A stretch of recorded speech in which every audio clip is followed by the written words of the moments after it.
Conseil d'État, d'abord parce qu'il y a eu une irrégularité majeure. Comme vous savez, l'UDPS s'est battu depuis toujours pour un état de droit. Il s'est fait que le vice-premier ministre et ministre de l'Intérieur, M. Peter Kazadi, a introduit une liste de partis politiques autorisés à participer aux élections de décembre prochain.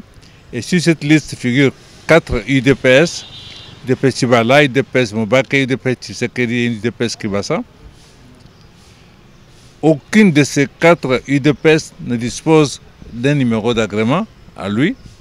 Par conséquent, il est inexistant légalement.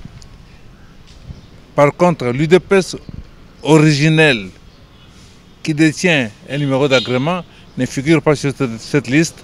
Alors nous sommes venus saisir le Conseil d'État pour que cette liste-là ne soit pas prise en considération, que d'une part, on élague ces 4 UDPS qui n'ont pas de personnalité, qui n'ont pas de raison d'être là, et qu'on introduise, qu'on mette sur la liste la seule UDPS qui peut compétir aux élections.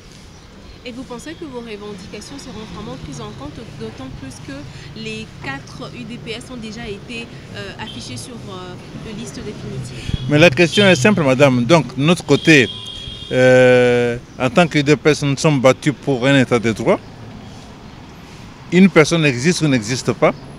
Si un parti politique n'a pas d'agrément, donc n'existe pas, alors vous allez faire participer aux élections des partis politiques qui n'existent pas. Ça n'a pas de sens. Donc nous ne pouvons pas tuer notre République nous-mêmes. En tant qu'UDPS, on a le devoir de faire respecter cela. Et pour nous, il est indispensable que la liste des partis qui sont autorisés à compétir soit des partis politiques régulièrement constitués avec tous les documents. Et là, il n'y a que l'UDPS originel qui a tous les documents.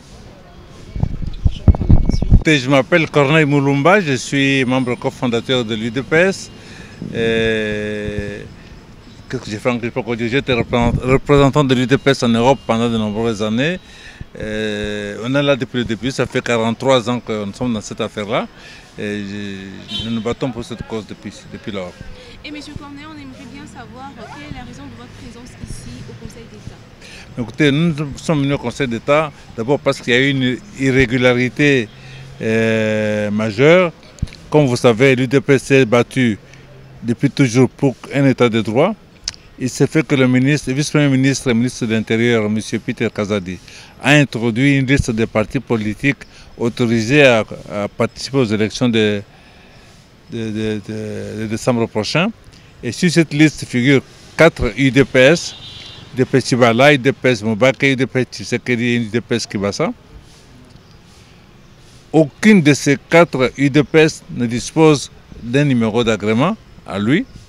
Par conséquent, il est inexistant légalement.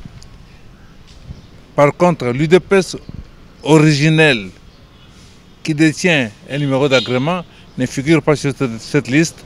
Alors nous sommes venus saisir le Conseil d'État pour que cette liste-là ne soit pas prise en considération, que d'une part, on élague ces 4 UDPS qui n'ont pas de personnalité, qui n'ont pas de raison d'être là, et qu'on introduise, qu'on mette sur la liste la seule UDPS qui peut compétir aux élections. Et vous pensez que vos revendications seront vraiment prises en compte, d'autant plus que les 4 UDPS ont déjà été affichés sur la liste définitive? Mais la question est simple, madame. Donc, de notre côté, en tant qu'UDPS, nous sommes battus pour un état de droit. Une personne existe ou n'existe pas. Si un parti politique n'a pas d'agrément, donc n'existe pas. Alors vous allez faire participer aux élections des partis politiques qui n'existent pas. Ça n'a pas de sens. Donc nous ne pouvons pas tuer notre République nous-mêmes. En tant qu'UDPS, on a le devoir de faire respecter cela. Et pour nous, il est indispensable que la liste des partis qui sont autorisés à compétir soit des partis politiques régulièrement constitués avec tous les documents. Et là, il n'y a que l'UDPS originel qui a tous les documents.